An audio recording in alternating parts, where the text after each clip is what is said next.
اللہ اور پھر ڈر جاؤ اللہ سے۔ ان اللہ خبیر بما تعملون، فرمایا تم جتنے مرضی پردے ڈالتے پھرو، تمہارے رب کو تمہارے تمام کاموں کی خبر ہے، اسے پتہ ہے تم کیا کرتے، وہ جانتا ہے۔ عزیز دوستو، بزرگوں اور بھائیوں،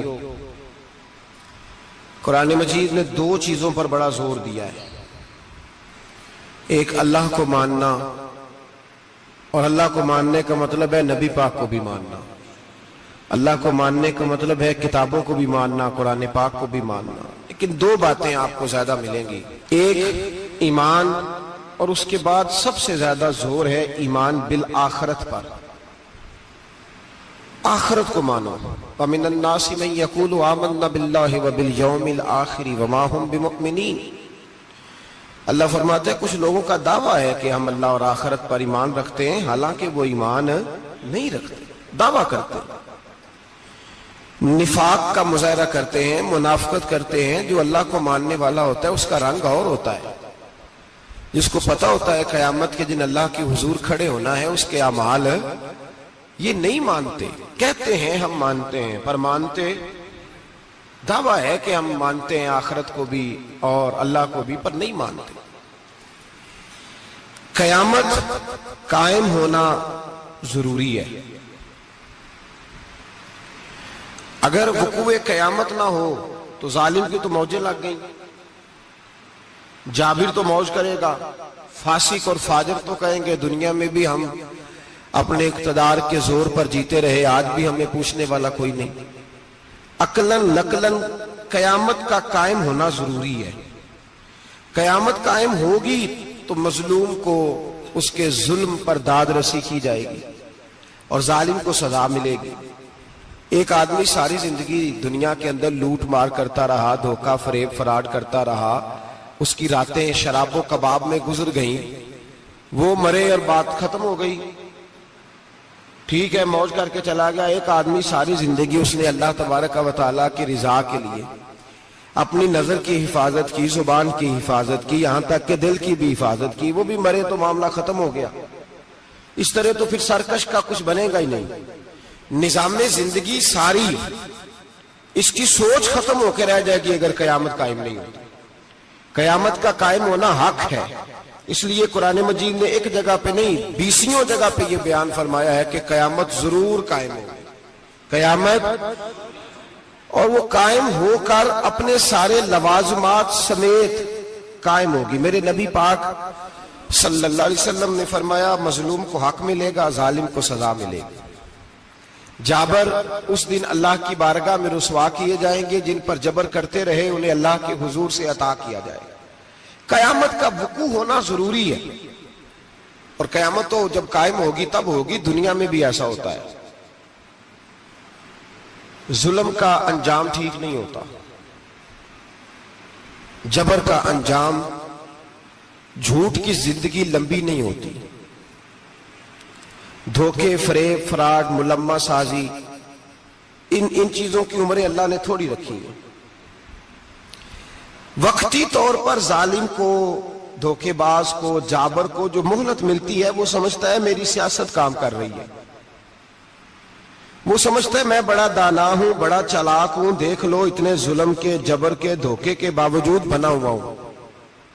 حالانکہ اللہ کی طرف سے اسے مہلت ملتی ہے اور بڑا ہی مہربان ہے۔ مہلت اس طرح دیتا ہے کہ میرے نبی پاک علیہ السلام نے فرمایا جب میرا مسلمان نیکی کرتا ہے تو اللہ فرشتوں سے فرماتا ہے 70 گنا بڑھا کے لکھ لو اس کی نیکی، 70 گنا، اور جب گناہ کرتا ہے تو اللہ فرماتا ہے ٹھہر جاؤ ابھی لکھنا نہ، اسے ٹائم دو۔ یا اللہ کتنا؟ فرمایا 24 گھنٹے تو دو، ہو سکتا ہے توبہ کر لے، یہ اس کی مہربانی ہے۔ اب وہ جو اللہ نے مہلت دی ہے نا کہ شاید توبہ کر لے، لوگ سمجھتے ہیں میری چالاکی کی وجہ سے نظام سیٹ چل رہا ہے، میں بڑا تیز ہوں، 2 4 5 باتیں بولتا ہوں سب صحیح ہو جاتا ہے۔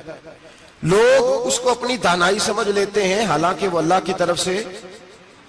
فرعون نے کئی 100 سال حکومت کی اور اس طرح اس نے ظلم کیے کہ لاکھوں اور ہزاروں بچے قتل ہی کرا دیے،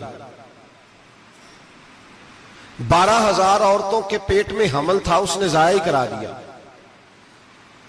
جب حضرت موسیٰ علیہ السلام اپنی قوم کو لے کے نکلے، راستے میں دریا آ گیا، فرعون پیچھے لگا ہوا تھا، وَإِذْ فَرَقْنَا بِكُمُ الْبَحْرَ فَأَنْجَيْنَاكُمْ، اللہ فرماتے تمہارے لیے میں نے دریا کو پھاڑا اور تمہیں نجات دے دی، وَأَغْرَقْنَا آلَ فِرْعَوْنَ، اور فرعون کو غرق کر دیا، وَأَنْتُمْ تَنْظُرُونَ، تم کھڑے دیکھ رہے تھے۔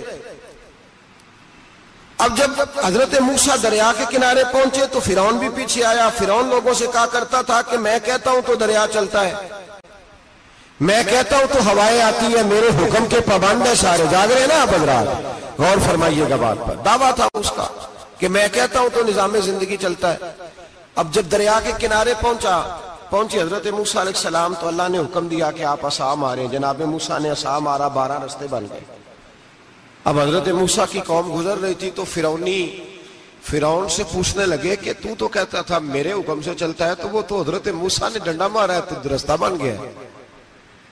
باز نہیں آتا انسان باز بہانے بڑے ہیں اس کے پاس، بڑی دلیلیں ہیں، جھوٹ سچ بول کے اپنے آپ کو مطمئن کرتا ہے، آخر دم تک تبدیل ہونے کو تیار نہیں ہوتا، دلیلیں گھڑتا رہتا ہے، بناتا رہتا ہے، شور کرتا ہے جان بوجھ کے۔ بھئی تو کہتا تھا میرے چلانے سے چلتا ہے، تو باز ابھی بھی نہیں آیا۔ کہنے لگا میں نے ہی حکم دیا ہے کہ ذرا پھٹ جا، مجھے یہ زندہ چاہیے۔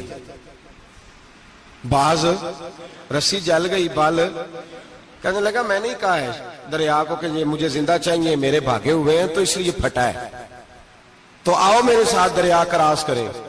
تو پتا تو ان کو بھی تھا نا جتنا تو رب بنا ہوا ہے، پتا تو تھا، سارے جانتے تھے۔ کہنے لگے تو پہلے کراس کر، اگر تو بچ گیا تو ہم بھی پیچھے آتے ہیں۔ اب چاروں ناچار۔ ایک روایت تو یہ ہے کہ یہ جب خدائی کا دعویٰ کرتا تھا نا، تخت پہ بیٹھا ہوتا تھا، تو ایک دن حضرت جبریل آئے اس کے پاس انسانی شکل میں، تو کہنے لگے میں بڑی دور سے آیا ہوں تو ایک مسئلہ پوچھنا تھا۔ کہا پوچھو۔ کہنے لگے ایک غلام تھا کسی بادشاہ کا، تو بادشاہ نے اسے تھوڑی دیر کے لیے ایک علاقے کی سربراہی دے دی۔ کتنی دیر کے لیے ہمیں سربراہیاں ملتی ہیں؟ کیوں جی؟ تھوڑی دیر کے لیے ملتی ہے نا، تھوڑی دیر کے لیے سربراہی دے دی ایک غلام کو۔ ذرا بات کو سمجھیے، حضرت جبریل پوچھتے ہیں، کہتے ہیں سربراہی مل گئی، اب وہ مالک ہی بن کے بیٹھ گیا ہے، وہ بات ہی نہیں سنتا، اس کو تھوڑی دیر کے لیے بنایا تھا، وہ تو خدائی کا دعویٰ کرنے لگا ہے، آپ بتائیں اس کا انجام کیا ہونا چاہیے؟ یہ مسئلہ پوچھنے آیا ہوں۔ تو فرعون کہنے لگا اس کا انجام یہ ہے کہ اسے پانی میں غوطے دے دے کے مار دے۔ انجام کیا ہے؟ بولیے کیا انجام ہے؟ کیا انجام ہے جی؟ پانی میں، اللہ اکبر، اپنی سزا تجویز کر رہا ہے۔ اس کی سزا کہ اسے پانی میں غوطے دے دے کے مارو ظالم کو، اسے تھوڑی دیر کے لیے بنایا تھا اور وہ چھائی گیا ہے، قبضہ ہی کر گیا ہے۔ حضرت جبریل کہنے لگے جی آپ لکھ کے دے دیں گے؟ کہنے لگا لاؤ لکھ دیتے ہیں۔ لکھوا لیا، جناب جبریل رکا لے کے تشریف لے گئے۔ اب جب فرعون دریا میں آیا نا تو اللہ نے حکم دیا مل جا۔ جب دریا ملا چیخنے لگا تو حضرت جبریل آئے، کہنے لگے تیرا ہی فتویٰ ہے، یہ تیری سزا ہی ہے نا، ہم بھی بڑی سزائیں تجویز کرتے ہیں، یہ جھوٹا ہے جی، اس کا تو فلانا علاج ہونا چاہیے، تو اگر تو جھوٹ بولے تو یہ فلانا بڑا جاور ہے جی، اس کے ساتھ اس طرح ہونا چاہیے، تو اگر تو یہ کام کرے تو جو سزا تو لوگوں کے لیے تجویز کر رہا ہے تو اپنے بارے میں بھی سوچ۔ اب جب غوطے آئے نا، آخری وقت دیکھا وہ فرعون جو کہتا تھا میری مرضی سے دریا چلتا ہے، علامہ صاوی نے تفسیر صاوی میں لکھا ہے تڑپ کے رونے لگا۔ جب یہ مزاج ہے، ایک دفعہ اوپر آتا ہے آدمی جب دریا میں جاتا ہے، اوپر آیا تو چیخنے او میرے حواریو خدا کا واسطہ مجھے بچاؤ۔ کہنے لگے تو کہتا تھا میری مرضی سے چلتا ہے، بے بسی ہے، تڑپتا ہے، روتا ہے، وارث شاہ مان کری نہ وارثاں دا، رب بے وارثہ کر کے مار دائی، تڑپ رہا ہے، چلا رہا ہے، کوئی مدد کو نہیں پہنچتا۔ اب جب آخری غوطہ آیا تو کہنے لگا آمنا برب موسیٰ و ہارون، میں موسیٰ کے رب کو بھی مان گیا، ہارون کے رب کو بھی۔ اللہ نے فرمایا نہیں، اب تیرا ماننا قابل قبول ہے، اس وقت ماننا تھا جب تجھے مہلت دی تھی، جب تو جوان تھا۔ بڑھاپا آتا ہے، بیماری آتی ہے، جوان آدمی بیماری کا شکار ہوتا ہے تو کہتا ہے یا اللہ ایک دفعہ صحیح کر دے میں ساری پڑھا کروں گا، ایک دفعہ ٹھیک کر دے میں مسجد میں رہوں گا، میں اگلے سال اعتکاف بھی کروں گا، میں ساری تراویح پڑھوں گا۔ تو اس وقت پڑھنی تھی جب تجھے مہلت دی تھی، اس وقت پڑھنا تھا جب اللہ نے تجھے آسانی دی، زندگی دی. اگلا وقت یہ حال ایک کا نہیں ہوا. نمرود کو دیکھ لیں، حضرت ابراہیم علیہ السلام کو کہتا تھا میں رب ہوں. آپ نے فرمایا رب تو وہ ہے جو زندہ کرتا اور مارتا ہے. ایک موت کا قیدی بلایا، کہنے لگا ہاں بھائی کتنے دن رہ گئے تھے پھانسی میں؟ کہنے لگا جی پرسوں ہونی تھی. کہا جا تجھے آزاد کیا، لو میں بھی زندگی دیتا ہوں. ایک بے گناہ آدمی کو پکڑ کے قتل کر دیا، کہتا میں بھی مارتا ہوں. حضرت ابراہیم علیہ السلام کہنے لگے تو بیوقوفوں جیسی دلیلیں دے رہا ہے. چل اس طرح کر، میرا رب سورج مشرق سے نکالتا ہے، تو اگر رب ہے تو مغرب سے نکال کے دکھا. اب دلیل کا جواب کوئی نہیں تھا تو کہنے لگا پکڑو اور آگ میں ڈال دو. اللہ کے نبی کو آگ میں ڈالنے والا. یہاں ایک مچھر بیٹھا ہے، 400 سال حکومت کی اور خدائی کا دعویٰ کیا. یہاں مچھر بیٹھا تھا، چھینک آئی تو مچھر اندر چلا گیا. پہلے دربار کا ادب یہ تھا کہ جو آئے سجدہ کرے. اب اس کے سر پہ کوئی چیز مارتا تھا تو اسے سکون ہوتا تھا. مچھر تھوڑی دیر کے لیے اس کا دماغ چھوڑتا تھا. او بھائی یہ اس دھرتی پہ اللہ نے لوگوں کو نظارے دکھائے اور ہمیں سمجھانے کے لیے دکھائے. ہمیں تفکر کی، غور کی دعوت دی کہ دیکھ لینا، اپنے عمل کو پرکھنا. تمہارے عمل حضرت موسیٰ کے فرما برداروں جیسے ہیں، جناب ابراہیم کے فرما برداروں جیسے ہیں، یا بن کے بیٹھ گئے ہو. اب دربار کا ادب یہ ہے، بے بسی کا یہ حال ہے کہ جوتے لٹکتے ہیں دربار میں، جو آتا ہے جوتا کھینچتا ہے. اور ادب یہ ہے کہ 10 جوتے نمرود کے سر پہ مارو. اور 400 سال جوتے لگتے رہے. روتا تھا، جو آدمی آتا تھا منتیں کرتا تھا، کہتا تھا کہیں سے کوئی دوائی مل جائے گی. پاگلوں جیسی زندگی گزاری، پاگلوں جیسی سخت. وہ تو حساب، وقوع قیامت تو حساب ہوگا ہی. یہاں لوگ پاگل ہو کے مرتے ہیں، معاذ اللہ، نفسیاتی مریض ہو کے مرتے ہیں. یہاں آخری وقت اتنا سخت آتا ہے کہ دنیا موت کی دعائیں مانگتی ہے. میرے بھائی جب انسان ظلم کرتا ہے تو بھول جاتا ہے کہ شاید مجھے پوچھے گا کوئی نہیں. جب وہ زیادتی کرتا ہے تو بھول جاتا ہے. جب وہ کسی کا حق کھاتا ہے تو وہ کہتا ہے شاید اس کا تو وارث ہی کوئی نہیں جس کو میں لوٹ رہا ہوں. لیکن جب اللہ کی پکڑ آتی ہے، حجاج بن یوسف ظالم تھا، اس نے اچھے کام بھی کیے تھے. قرآن پاک پر زیر زبر آراب حجاج بن یوسف نے لگوایا. محمد بن قاسم کو ہندوستان سندھ کے علاقے فتح کرنے بھی حجاج بن یوسف نے بھیجا تھا. ساری خوبیاں اپنی جگہ پر، ظالم بہت بڑا تھا. کسی آدمی نے اس کے سامنے کونے کی طرف منہ کر کے ساتھ والے سے بات کر لی تو کہنے لگا میرے خلاف کیا، اس کو لے جاؤ، 2 ٹکڑے کر کے واپس لے آؤ. توتی بولتا ہے نا. اقتدار، جب کسی کے ہاتھ اقتدار ہوتا ہے نا، وہ چاہے ایک گھر کا ہی کیوں نہ ہو، وہ 10 بندے فیکٹری میں کام کرتے ہو اور جو ان کا مالک ہوتا ہے وہ کہتا میں مالک ہوں، مجھے مانو. جب تو صاحب اقتدار ہوتا ہے نا، جب تو سسر بن کے بیٹھتا ہے اور کسی غریب گھر کی بہو آتی ہے 2-4 تو کہتا میرا اقتدار ہونا چاہیے. جب میں کھانسنے لگوں تو ہر آدمی کے ہاتھ میں ٹشو پیپر ہونا چاہیے. جب میں بولنے لگوں تو بندے ہوئے ہاتھوں سے ہر آدمی جی جی کرتا ہوا کھڑا ہونا چاہیے. جس آدمی کا، اور یہ کام بہو بھی کرتی ہے کئی دفعہ، وہ بھی کہتی ہے کہ تمہیں پتہ نہیں میں کتنا لمبا چوڑا جہیز لے کے آئی ہوں. جب میں سونے کے لیے اپنے بیڈ روم میں جاؤں تو خبردار بوڑھے بابے کو اجازت نہیں کہ وہ کھانسے. اماں کو چاہیے کہ اگر اس کو بڑی سخت پیاس بھی لگی ہے تو میرے سوتے سوتے باورچی خانے میں برتن نہ کھٹکھٹائے. جو جہاں بھی جس اسٹیج پہ بھی بیٹھتا ہے وہ کہتا ہے کوئی نہیں مجھے پوچھنے والا، میں مطلق العنان ہوں.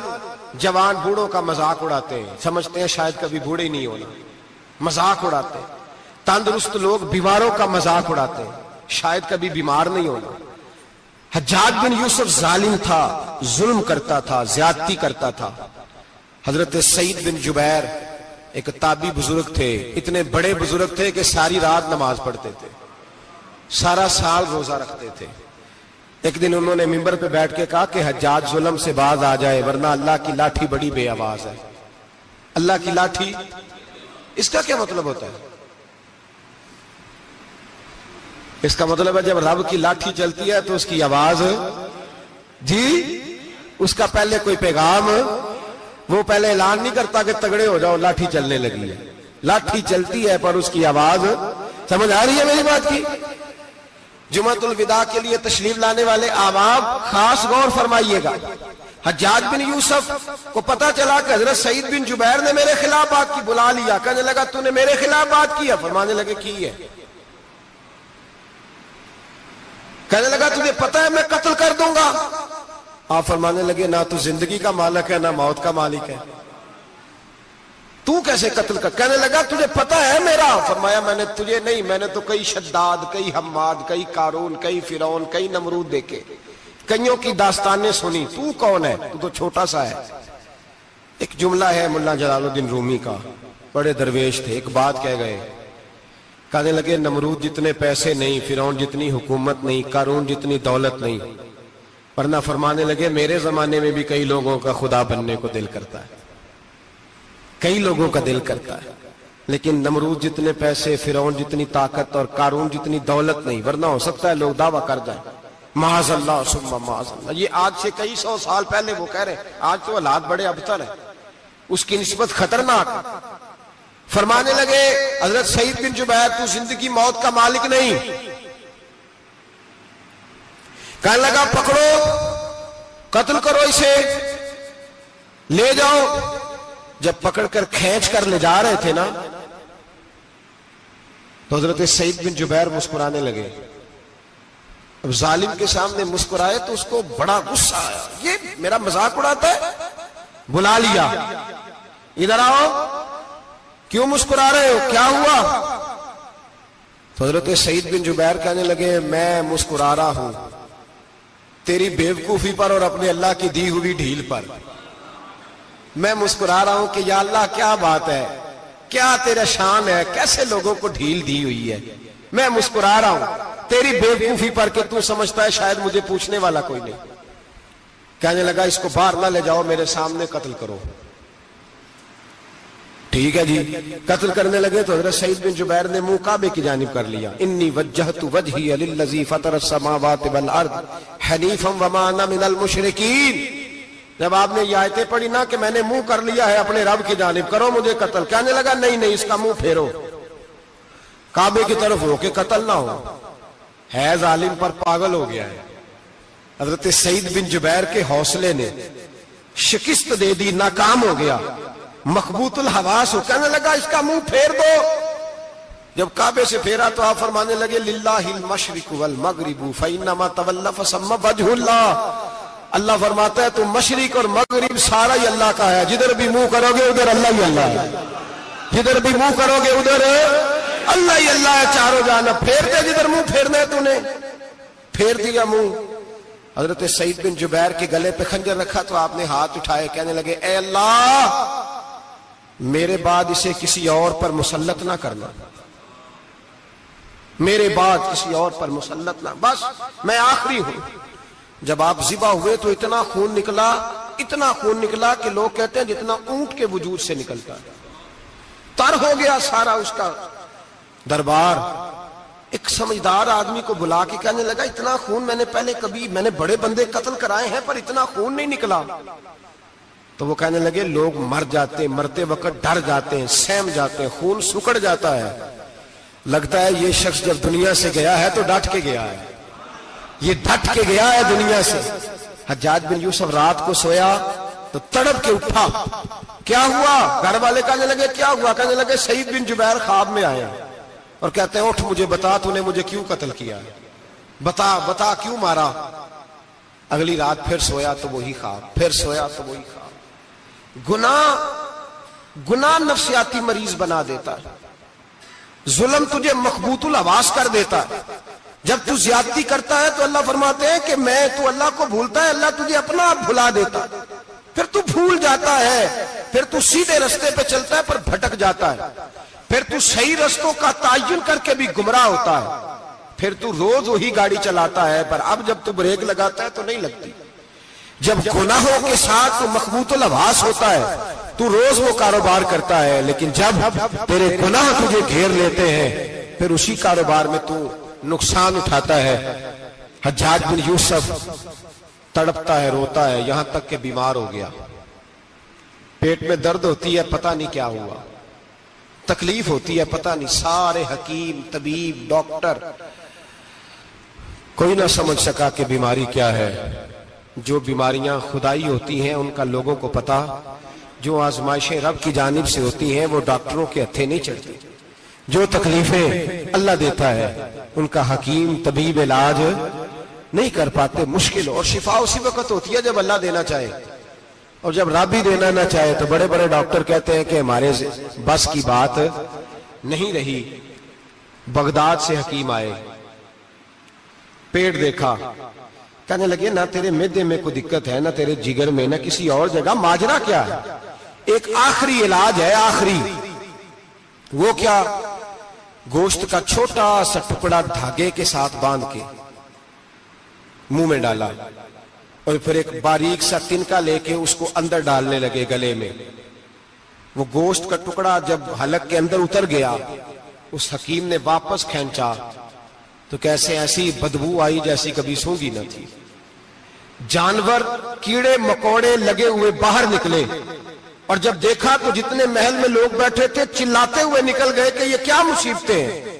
حکیم بھی اٹھ کے دوڑنے لگا، کہا تجھے کیا ہوا؟ کہنے لگے حجاج تیری بیماری زمینی نہیں، تیری مصیبت زمینی نہیں۔ کہا میری مرض تک تم کیوں نہیں پہنچ پا رہے؟ تو کہنے لگے لگتا ہے تو بد دعا کا مریض ہے، لگتا ہے تو ظلم کا مریض ہے، تو جبر کا مریض ہے۔ تڑپتا رہا، سسکتا رہا۔ ایک وقت وہ بھی آیا کہ گھر والوں نے کمرے میں بند کر کے تالا لگا دیا، دیوار سے ٹکرے مارتا۔ او بھائی، جو گناہوں کے بیمار ہوتے ہیں انہیں شفا نہیں ہوتی، جو ظلم، جبر، بربریت کے بیمار ہوتے ہیں انہیں سکون قلبی میسر نہیں آتا۔ دوائیاں ان بیماریوں کی بنی ہوئی ہیں جو بیماریاں زمینی ہیں، جو بیماریاں خوراک کی بد پرہیزی سے ہوتی ہیں، جو گناہوں کی بد پرہیزی سے ہوتی ہیں، ان کی بیماریاں، ان کی شفا توبہ ہے، ان کی شفا رجوع اللہ ہے، ان کی توبہ اللہ سے معافی مانگنے سے شفا ہوتی ہے۔ حجاج جب مرنے لگا تو بلایا، یہ رنگ بھی ذرا ملاحظہ کیجئے گا، دو چار قریبیوں کو بلایا، پتہ ہوتا ہے نا اپنے کرتوتوں کا آدمی کو، پتہ سارا ہے سردار نوکیتیاں دا، پتہ ہوتا ہے سارا۔ بلا کے کہنے لگا جب میں مر جاؤں تو مجھے رات کو دفن کرنا۔ کیوں بھائی، عورت ہے؟ کہنے لگا نہیں، رات کو دفنانا۔ ٹھیک ہے، رات کو دفنا دیں گے۔ پھر کہنے لگا جب صبح ہو جائے تو صبح ہونے سے پہلے پہلے میری قبر زمین کے برابر کر دینا، نشان مٹا دینا۔ کہا وجہ؟ تو کلمہ پڑھتا ہے، حضور کا حکم ہے کہ قبر کم از کم ایک بالش، ایک گیٹ اونچی ہونی چاہیے زمین سے، کم از کم، تو تیری قبر مٹا دے، وجہ؟ پتہ ہوتا ہے اپنے ظلموں کا۔ کہنے لگا مجھے پتہ ہے لوگ میرے مرنے کے بعد میری قبر بھی نہیں چھوڑیں گے، دنیا میں تو میرے جبر کی وجہ سے کوئی آ نہ سکا، لیکن میری قبر بھی لوگ جنازوں میں باتیں شروع کر دیتے۔ جنازوں میں نے ایسی بھی داستانیں سنی ہے کہ کوئی مرا تو لوگ جوتوں کا ہار قبر پہ ڈال آئے۔ نہیں بھائی، تو جب زندہ تھا تو تیرے جبر ظلم کی وجہ سے نہیں کو بول سکا۔ ایک تو ہے قیامت میں حساب ہوگا، یہاں دنیا میں حساب ہونے لگتا ہے۔ اتنی لمبی زبانیں لوگوں کی لٹک کر مرتے وقت باہر نکل آتی ہیں۔ دعا کریں، جمعہ ہے، اللہ تعالیٰ ایمان کی موت عطا فرمائے۔ دعا فرمائے رب تعالیٰ، اللہ تبارک و تعالیٰ توبہ کر کے جانے کی توفیق عطا فرمائے۔ جاگے جاگے اور سنے اور دعا کرے، اے اللہ تو ہمیں ظلم سے ویسے ہی محفوظ فرما، اگر ہم زیادتی کرنے لگے تو اے اللہ ہمیں اس سے منع فرما، ہمیں اس سے تو یہ توفیق دے کہ ہم باز آ جائیں اس گناہ سے۔ میرے بھائی، ایک تو دنیا میں سزا ہے، پھر قیامت کی سزا ہے، اور وہ زیادہ سخت ہے، وہ زیادہ سخت ہے۔ ہم لوگوں نے نا ہیلے بہانے بڑے بنائے ہوئے ہیں۔ بینک کے ساتھ کاروبار کرنے والا کہتا ہے نہیں نہیں، مجبوراً لیا ہے، مجبوراً مر رہا تھا تو، آخری لبوں پہ تھا تو جائز ہے، جائز ہے۔ اس وقت جب تجھے کھانے کو لقمہ نہ لگے تو حرام کھانا بھی جائز ہے۔ کیا دقت تھی؟ کیوں اللہ رسول کے مقابلے میں کھڑا ہوا تو؟ کیوں سود کا دھندا کیا؟ کیا تکلیف تھی؟ کہاں تو الجھ گیا تھا؟ ہم جان بوجھ کے اپنے لیے جہنم کٹھی کرتے ہیں، پھر کہتے ہیں سکون نہیں زندگی میں۔ کہاں سکون آئے گا؟ کیسے آئے گا؟ ہم نے خود آگ لگائی ہے چمن میں اپنے۔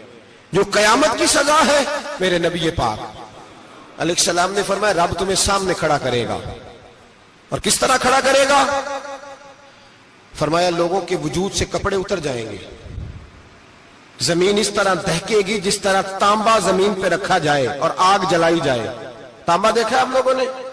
یہ بھی گرمی گزری ہے نا, تو فرش پر جب سورج پڑتا تھا تو ننگے پاؤں چلا نہیں جاتا تھا. صحیح کہہ رہا ہوں؟ ننگے پاؤں, بچے کا پیر زمین پہ لگتا تو چیخ اٹھتے, کہتے ہیں وہ جل گیا پیر. حالانکہ یہ فرش دنیا کے, اور اگر تانبے کے اندر خاصیت ہے کہ اگر کوئی دھات جلدی اور زیادہ گرم ہوتی ہے تو وہ تانبا ہے. میرے نبی نے مثال دی تو اس کی دی جو سخت تھا, فرمایا تانبے کی طرح زمین تپائی جائے گی اور پھر ننگے پاؤں رب تمہیں کھڑا کرے گا. آج سورج کی پشت تمہاری جانب ہے, قیامت میں منہ تمہاری جانب ہوگا.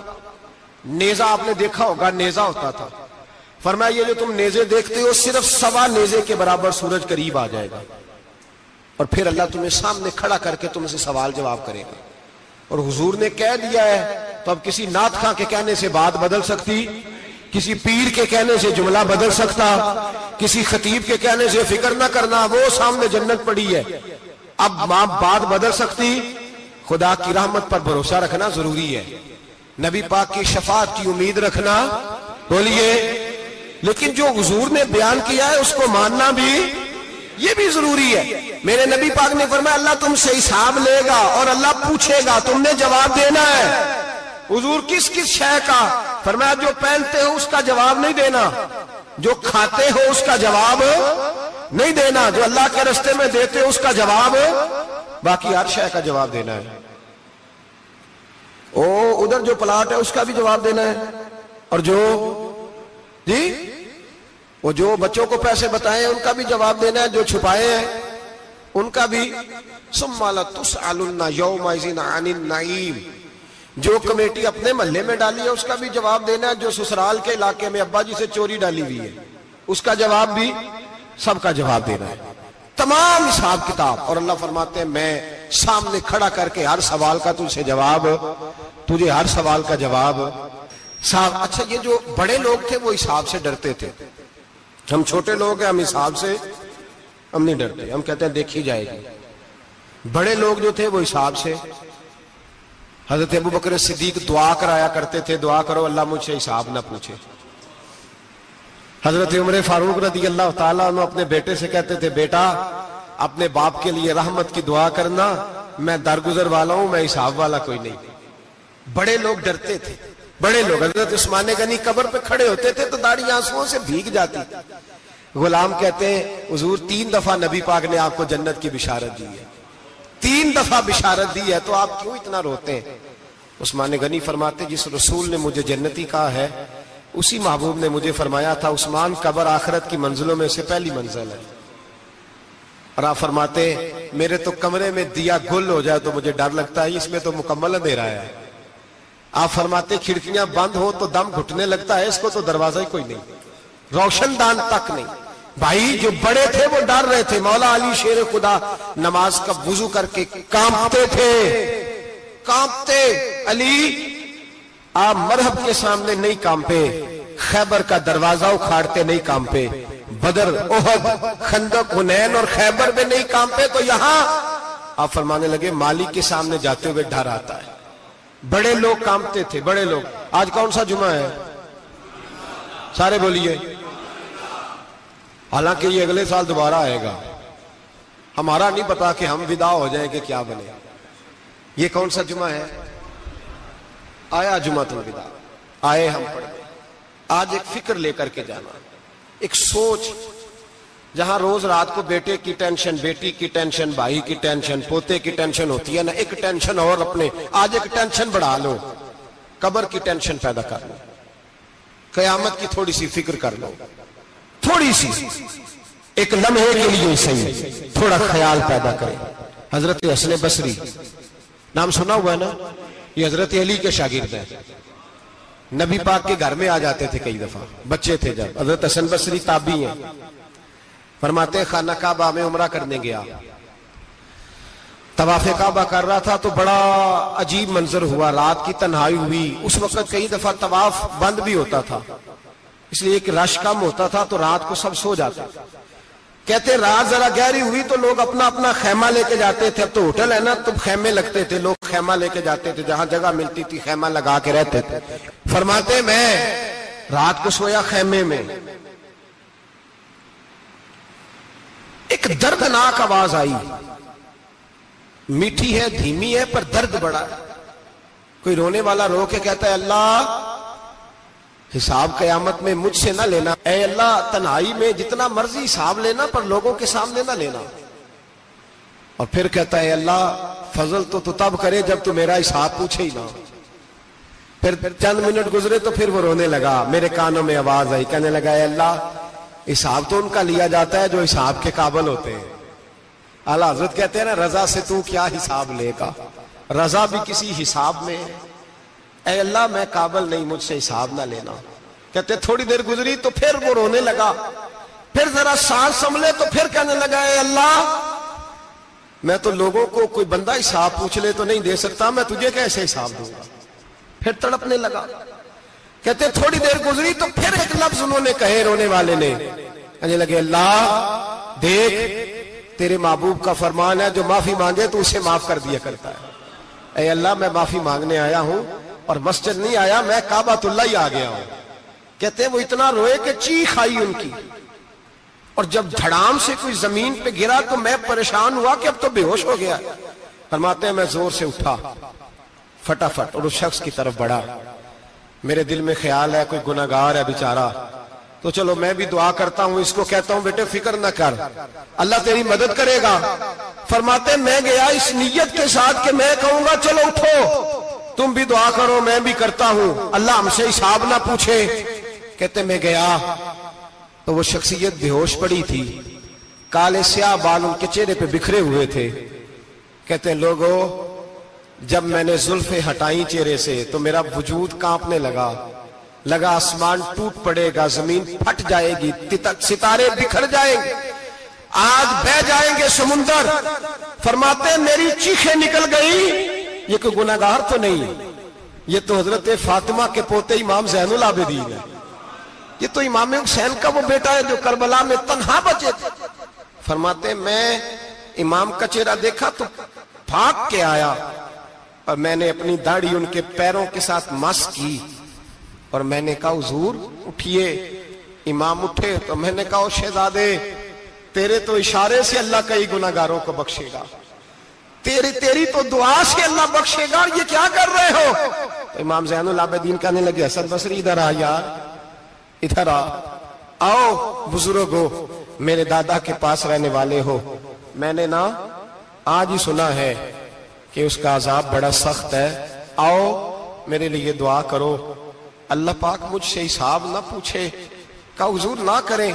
اب فرمانے لگے تجھے نہیں پتا کچھ چیزیں ایسی ہیں کہ رب نے اگر حساب پوچھا تو میں واقعی جواب نہیں دے پاؤں گا, چل کر میرے لیے دعا. کہتے میں نے ہاتھ باندھے حضور میں نہیں کرتا, اٹھا کہہ. فرماتے میں نے ہاتھ اٹھائے, میں نے کہا اے اللہ تیرے رسول کا شہزادہ ہے, یہ تیرے رسول کا شہزادہ ہے, یہ کہہ رہا ہے تو فضل کر. وہ بھائی جو بڑے تھے وہ تو تڑپتے تھے, سسکتے تھے. ابو علی ہیتی کہتے خانہ کعبہ میں پتھر پہ سر رگڑ رگڑ کے کوئی بوڑھا کہہ رہا تھا اے اللہ اول تو حساب نہ لینا, اور اگر لینا تو مجھے اندھا کر کے اٹھانا, میں تیرے نیک بندوں کے سامنے شرمندہ نہیں. اقبال رو پڑے. اقبال کچھ لوگوں نے لکھا ہے یہ آخری ربائی ہے ڈاکٹر اقبال کی, آخری. اس کے بعد شاید اس نے کلام نے کچھ سیرت نگاروں کا خیال ہے. اقبال مدینے کی طرف منہ کر کے کہنے لگے تو غنی ازہر دو عالم من فقیر, اللہ تو غنی ہے میں تو فقیر ہوں. روز محشر عذر ہائے من پذیر, اے اللہ اول تو میرا کوئی عذر قبول کر لینا محشر کے دن, اور اگر نہ کرنا ہوا گر تمہیں بینم حسابم نا گزیر, اگر ضرور ہی میرا حساب لینا ہے, اے اللہ اگر تو نے ضرور لینا ہے, اے اللہ اگر ضرور ہی لینا حساب, اول تو میرا عذر مان لینا, میری کمزوری پہ رحم کرنا, اے اللہ میرے بڑھاپے پر میری کمزوری پر رحم کرنا, اگر ضرور حساب لینا ہے از نگاہ مصطفیٰ پنہا بغیر, تو اے اللہ ذرا حضور کی نگاہوں سے اوجل کر کے لینا. اے اللہ مجھے شرم آئے گی, میرے مصطفیٰ کریم فرمائیں گے میں تو تجھے ہر بات سمجھا کے آیا, ایک جگہ تیری رہنمائی کر کے آیا، تو کیسے عمل کما، ذرا اوچھل کر کے از نگاہ مصطفیٰ پنہا بغیر، ذرا حضور کی آنکھوں سے اوجھل کر کے سائیڈ پہ کر کے لینا، میں برداشت نہیں کر پاؤں گا۔ حضرت ابو علی ایتی کہتے ہیں بابے نے سر رکھا ہوا ہے اور کہتے ہیں اللہ مجھے اندھا کر کے اٹھانا۔ فرماتے ہیں میں گیا، میں نے کہا چلو میں دعا کرتا ہوں جا کے۔ فرماتے ہیں جب میں نے جا کے بزرگوں کی کمر پہ ہاتھ رکھا، ان کا چہرہ دیکھا تو یہ کوئی گناہگار تو نہیں، یہ تو بغداد کے پیر عبد القادر جیلانی ہے، یہ تو محبوب سبحانی غوث سمدانی ہے، یہ تو وہ شخص ہے جو قدم لگائے تو اللہ ولایت عطا کرتا ہے۔ جو بڑے تھے وہ ڈر رہے تھے۔ معین الملت والدین، عطائے رسول، ہند الولی، غریب نواز حضرت خواجہ معین الدین اجمیری رحمت اللہ علیہ، خواجہ قطب الدین بختیار کاکی کو تنہائی میں بلا کے کہنے لگے معین الدین سید زادہ ہے، معین الدین حضور کے خاندان میں پیدا ہوا ہے، معین الدین سے اس کے پیر کو بڑی امیدیں تھیں، معین الدین کو رسول پاک نے ہندوستان بھیجا تھا، پر قطب الدین یار معین الدین تبلیغ کا حق نہیں ادا کر سکا۔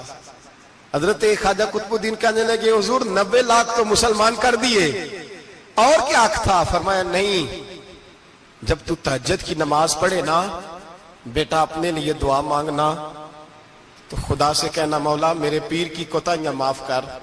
وہ جس اعزاز کا تھا وہ کام نہیں کر سکتا، جو بڑے تھے ان کی تو باتیں بڑی تھی، یہ جو ہم چھوٹے آئے ہیں نا نئے، ٹکٹیں دیتے پھرتے ہیں، ٹکٹیں، بے نمازی جاہل ان پڑھ پیر ٹکٹیں بانٹتا ہے لوگوں کو، تو بھی بخشا ہے تو بھی بخشا ہے۔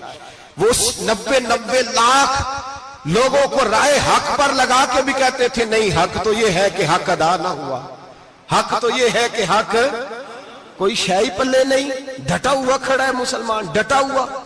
یہ حساب سنے۔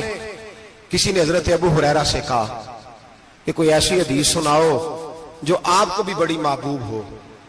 حضرت ابو ہریرہ نے چیخ ماری، رونے لگے اور بے ہوش ہو گئے، پھر ہلایا، پانی پلایا، اٹھے، کہا حضور بات کی تھی حدیث سنائے، پھر رونے لگے۔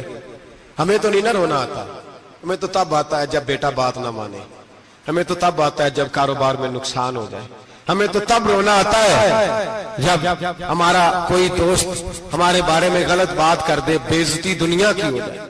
حضرت ابو ہریرہ 3 دفعہ ہوش آیا، 3 دفعہ روئے اور کہنے لگے عزیزو یہ وہ والی حدیث ہے کہ میں سوچتا بھی ہوں تو میں تڑپ اٹھتا ہوں۔ کہا کون سی حدیث؟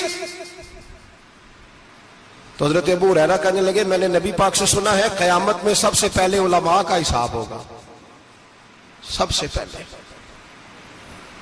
علماء کا۔ رب کریم فرمائے گا تمہاری دین کے نام پر بڑی موجیں تھیں،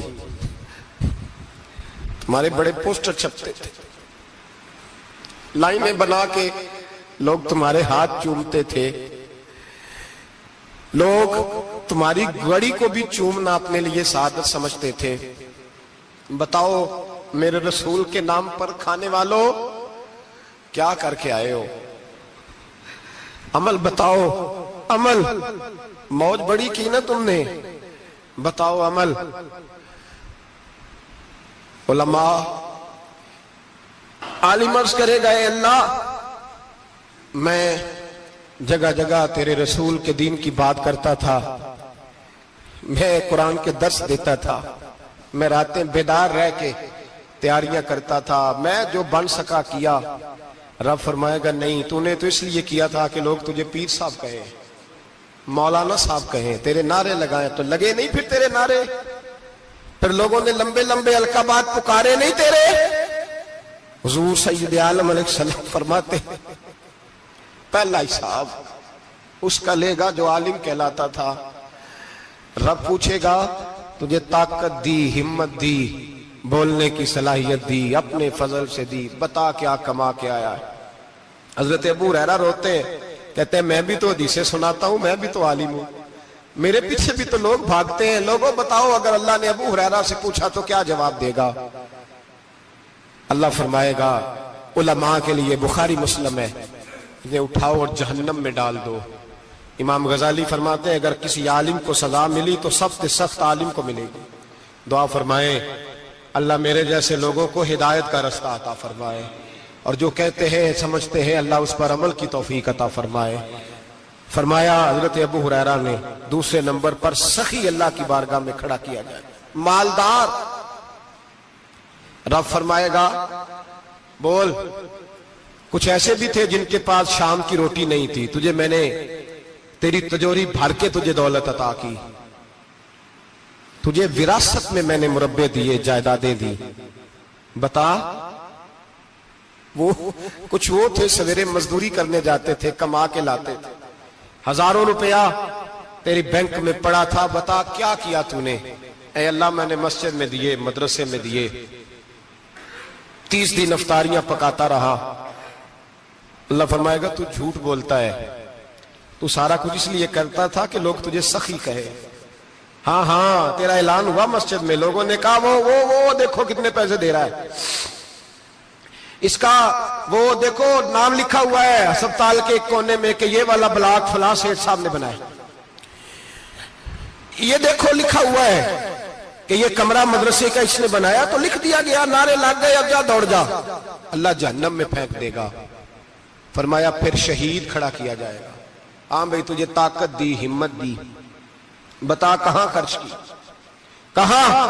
اے اللہ شہید ہی ہو گیا۔ فرمایا وہ تو اس لیے ہوا تھا کہ لوگ تجھے شہید کہیں، بہادر کہیں، تیرے نام پہ روڈ کا نام رکھا جائے، تمغائے حسن کارکردگی ملے، سو مل گیا۔ میرے لیے بتا کیا کر کے آیا ہے، میرے لیے اسے اٹھاؤ اور جہنم میں پھینک دو۔ بھائیو عذاب کڑا ہے، عذاب سخت ہے، حساب سخت ہے، اور جو حساب لینے والا ہے اس کو، میں نا تراویح ہو رہی تھی تو قاری صاحب نے ایک سورہ یاسین شروع کی، وَامْتَازُوا الْيَوْمَ أَيُّهَا الْمُجْرِمُونَ۔ اللہ فرماتا ہے قیامت میں میں کہوں گا مجرم جو ہے نا وہ صفوں سے باہر آ جائے، صفوں سے باہر آ جائے۔